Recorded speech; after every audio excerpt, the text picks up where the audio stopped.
Dr. A. Altaf is from Kerala, is a preventive medicine physician with a special interest in epidemiology and health systems and policy research.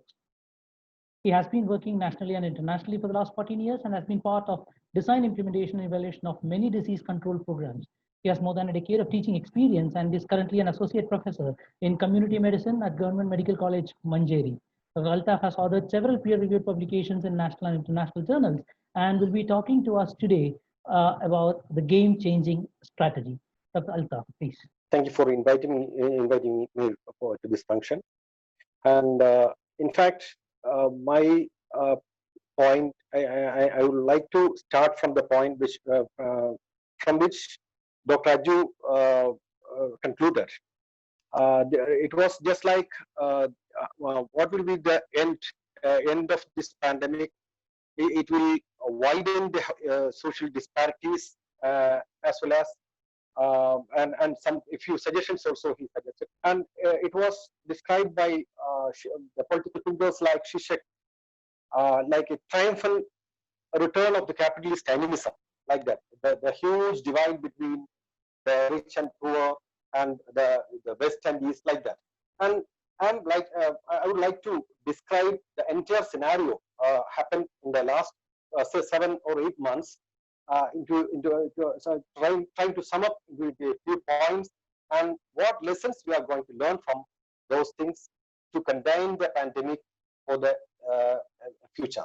That is my point.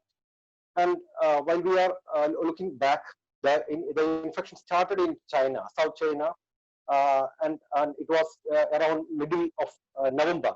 The patient zero is is assumed to be a 55-year-old lady, and from that point it started into a city, a province, and into a country, and from there it became a pandemic within a couple of weeks or months. That was the thing. And if we look at the whole data, we can see gross disparities or differences between different parts of the world. The 3/4 population of world resides at the eastern part, Asia and Africa, and there only 1/4 of the cases and deaths are reported so far, and only 1/4 of the population residing in the West, where 3/4 of cases and deaths are reported.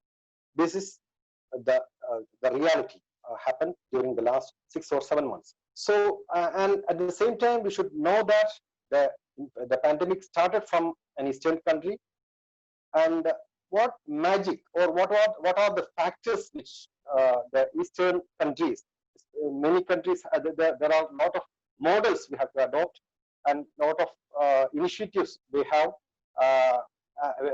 implemented.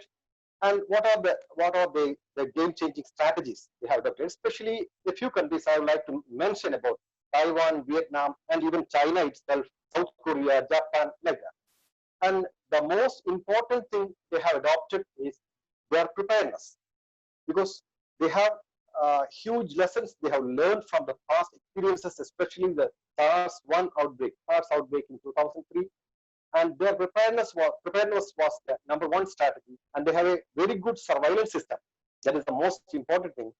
And if we look at that thing, the infection started in China, and only 44 cases reported to WHO by the end of December. By that time itself, the neighboring country Taiwan and Vietnam started their screening and surveillance process. That is the most important thing. And WHO only confirmed the human-to-human transmission by January 21st only. But January 1st week itself, and by January 7th only, China identified the virus, and by January 13th only, they identified the genetic sequence. But much before that, the other Eastern countries like Taiwan, China, Taiwan and Vietnam and Thailand, it started the screening process and screening, quarantine, isolation, all those. So that was the #1 strategy the rest of the world had to look into, and they have to strengthen their surveillance system. The next one was early intervention, and they have started screening and identifying the dedicated hospitals like that. And another thing is source reduction strategy. They have the screening, quarantine, isolation, as well as universal masking. That is another thing. While the Eastern countries were promoting universal masking in the West, actually people were resisting it. Even the world organizations were against it, the use of mask by public in the initial stage, and later on they promoted it. But the public were protesting it or resisting it. But in the Eastern countries, the people were accepted this thing, universal masking and social distancing as the strategy.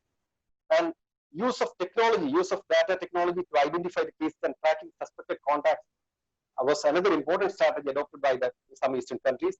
And they have huge investments made in research, health research. They're developing diagnostics. And we should know that by January 13th itself, China developed the diagnostic kit, and the other countries also. Even Taiwan developed the antigen testing kit by the end of January. And they have invested research in vaccine development and medicines development. And the healthcare coverage system is also, with the people actually, it is a universal health coverage system in most of the Eastern countries, and people, the accessibility to the system is very much comparing with the West, especially the capitalistic world like US, and the universal access, and their focus on primary care system. The men on the ground did a lot of things, especially in the Eastern countries, and even we can get examples from Sri Lanka and even from Kerala. The men on the ground, they did a lot of things for screening, quarantine, contact tracing, all those things.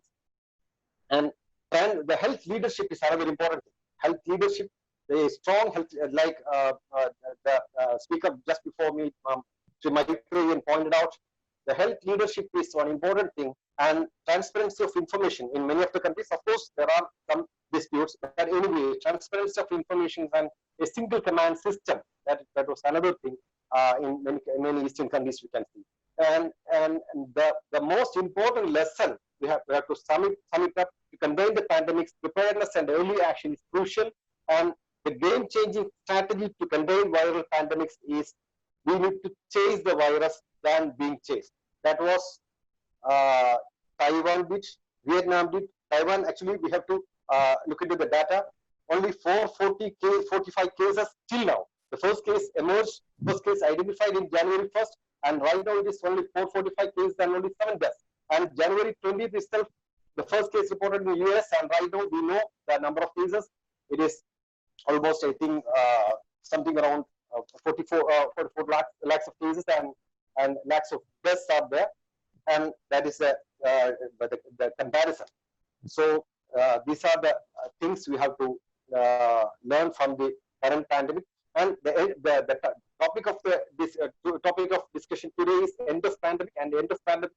Actually, we mean end of COVID-19, and end of COVID-19 doesn't mean end of all pandemics. The COVID-19 may re-emerge. The COVID-19 may mutate. Of course, there are different opinions. Anyway, there are chances of mutations or emergence of other coronaviruses or other contagions. That is also a possibility, and we have to learn lessons to prevent future pandemics. And the golden lesson is preparedness, and that is my message for today. Thank you.